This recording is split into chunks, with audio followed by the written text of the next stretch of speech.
Assalamualaikum warahmatullahi wabarakatuh. Hello guys, welcome back to my channel DCHW. Selamat Hari Raya Idul Fitri, minal aidin wal faizin, mohon maaf lahir dan batin.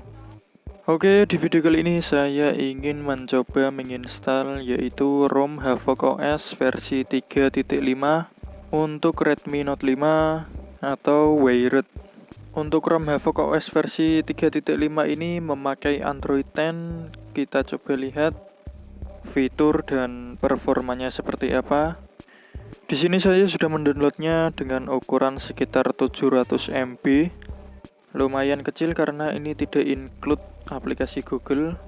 Jadi kita perlu memasangkan OpenGapes supaya ada aplikasi Google. Oke, sebelum kita pasang, bagi yang belum subscribe channel ini, subscribe dulu channel ini dan nyalakan lonceng notifikasinya. Dan jangan lupa juga untuk like video ini, share kepada teman kalian juga supaya channel ini terus berkembang dan bermanfaat untuk semuanya. Oke, saat ini saya menggunakan MIUI 12. Mari kita pergi ke TWRP untuk memasangkan ROM-nya. Kita reboot sambil tekan volume atas. Di sini saya menggunakan custom TWRP Orange Recovery Project. Oke, sebelum install ROM seperti biasa kita perlu wipe data dulu. Kita wipe semuanya kecuali internal storage, micro SD dan USB OTG. Lalu kita swipe. Oke, setelah wipe kita pasangkan ROM-nya, kita cari file ROM-nya. Saya taruh di folder download. Kita pilih file ROM-nya Havoc OS versi 3.5. Kita bisa langsung swipe, tapi di sini saya ingin menambahkan antrian atau add to queue untuk menambahkan OpenGapes biar ada aplikasi Google-nya. Di sini saya menggunakan OpenGapes ARM64 Android 10 versi Nano. Kemudian kita swipe untuk memasangkan file ROM dan OpenGapes tadi. Oke, setelah pemasangan selesai bisa reboot sistem. Tapi di sini saya ingin memasangkan Magisk untuk root. Ini opsional bagi yang mau di root sekalian, tinggal pasangkan Magisk. Ini saya pasang Magisk untuk mengetahui kernelnya dan performanya dengan aplikasi EX Kernel Manager karena membutuhkan root. Oke, setelah pemasangan Magisk selesai, langsung saja kita reboot sistem dan biarkan HP-nya booting. Booting pertama kali ROM biasanya agak sedikit lama, sekitar 3 menitan. Ditunggu sampai bootingnya selesai. Kalau sudah lebih 5 menit tidak sampai ke sistem, berarti HP-nya bootloop. Dan seperti inilah boot animation dari Havoc OS versi 3.5.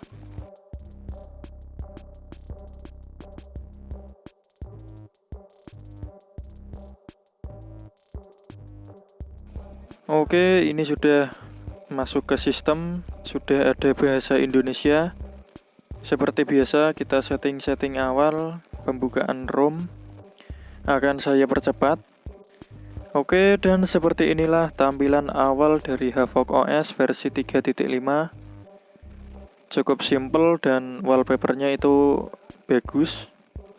Oke, setelah ini kita pergi ke pengaturan untuk melihat-lihat seperti apa kostumisasinya.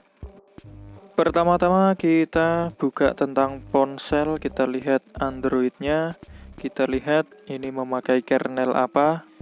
Dan untuk Havoc OS versi 3.5 ini memakai RAD kernel. Nanti kita tes performanya. Dan untuk RAD kernel ini katanya hemat baterai, tapi juga berperforma. Oke, kemudian kita lihat-lihat untuk kostumisasinya. Ini setelan layar utama, cuman ada beberapa kostumisasi.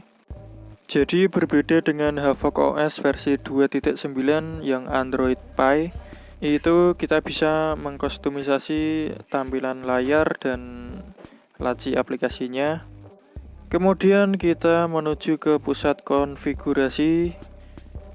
Di pusat konfigurasi ini kita bisa mengkustomisasi dari tampilan Android kita seperti pada umumnya di AOSP, seperti bilas status, setelan cepat, tampilan ambient, layar kunci, dan lain-lain. Oke, kita fokus dengan fitur yang baru saja. Dan kita pergi ke hemat baterai. Ini ada pixel cerdas. Ketika kita nyalakan, sebagian pixel dari layar akan dimatikan untuk mengurangi pemakaian baterai. Tapi ini efeknya gambar menjadi sedikit lebih burik dan bergerigi karena pixelnya cuma nyala sebagian saja.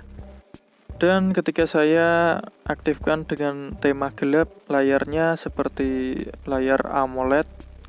Jadi cuman teksnya saja yang nyala dan nyalanya itu bintik-bintik per pixel. Oke, kemudian kita pergi ke keamanan. Di sini sudah terdapat untuk pilihan Face Unlock dan sidik jari. Karena sebelumnya Havoc OS itu tidak menyediakan untuk Face Unlock, di sini sudah ada Face Unlock. Saya tambahkan kunci pola untuk mencoba sidik jarinya. Dan untuk sidik jarinya lancar.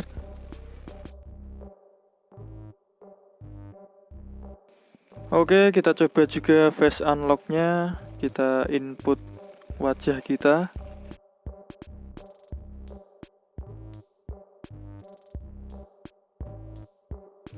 Oke, lancar jaya. Untuk versi 3.5 Havoc OS ini tidak menyediakan aplikasi perekam layar ataupun perekam suara. Dan untuk kameranya memakai kamera MIUI, bukan dari Lineage OS. Seperti biasa, MIUI kamera ini untuk mode manual sudah ada manual fokus, dan ini belum ada untuk kamera reguler ataupun cahaya redup seperti yang ada di MIUI Cam Mode. Untuk setelannya standar seperti biasa. Untuk videonya ini sudah bisa untuk selang waktu ataupun gerak lambat. Untuk resolusi video bisa sampai UHD 4K. Kemudian kita coba kamera depannya apakah seperti di Havoc OS versi 2.9 yang burik. Untuk kamera depannya sudah jernih tanpa kita menambah MIUI Cam Mode. Tapi tidak tahu juga kalau dibuat video call di WhatsApp apakah terang atau gelap. Kalau gelap bisa tonton video saya yang sebelumnya. Oke, kita pergi ke aplikasi EX Kernel Manager. Kita cek CPU-nya. Untuk governornya ini cuman ada governor schedule. Tidak ada governor interaktif maupun performance. Untuk little clusternya ini overclock sampai 1747 MHz dari standarnya 1600-an. Dan untuk big clusternya sampai 1958 MHz dari standarnya 1800-an. Oke, di sini saya matikan MSM thermal dan core control supaya CPU-nya tidak diturunkan performanya ketika panas. Kemudian kita menuju ke grafik. Di sini untuk grafiknya berbeda sekali dengan yang lain karena GPU-nya itu overclock sampai 647 MHz dari standarnya 430 MHz. Tapi ketika kita memilih maksimal frekuensi GPU cuman ada pilihan 430 MHz. Jadi ini membuat saya terkejut. Oke, nanti kita tes saja memakai Antutu dan GPU Max Benchmark. Seperti apa performa overclock GPU ini. Dan ini tidak seperti biasanya karena kernel dari ROM biasanya tidak bisa mengubah sound, tapi ini bisa. Terdapat pilihan sound, headset gain, dan mic gain. Jadi kita bisa mengontrol gain mic dan headset tanpa kita memasang custom kernel. Biasanya kernel bawaan dari ROM itu tidak menyediakan pilihan sound. Dan ini bawaannya USB fast charging, ini sudah enable. Kita bisa aktifkan fast charging untuk ROM Havoc OS ini. Oke, kita sudah berada pada Antutu dan kita lihat speknya dulu. Untuk CPU dari 633,6 sampai 1958 MHz. Jadi untuk CPU ini overclock, dan kita lihat juga untuk GPU. Di sini terbaca sebagai Adreno 512. Jadi ditingkatkan dari 509 ke 512 sehingga frekuensinya overclock sampai 647 MHz. Oke, langsung saja kita uji apakah mendapatkan skor yang lebih tinggi ataupun lebih rendah dari biasanya. Dan dia mendapatkan skor 144.000 sekian. Ini skornya cukup kecil karena biasanya Redmi Note 5 itu mendapatkan skor 145.000 sekian lebih. Tapi ini dengan CPU dan GPU di overclock mendapatkan skor seperti ini. Skornya relatif kecil. Tapi tidak tahu juga experience ketika buat ngegame mungkin bisa lancar. Saya cek CPU apakah ada yang dimatikan. Untuk coresnya tidak dimatikan, dari 0 sampai 7 ini hidup semua. Tapi mendapatkan skor yang relatif kecil. Kemudian kita tes GPU Mark Benchmark.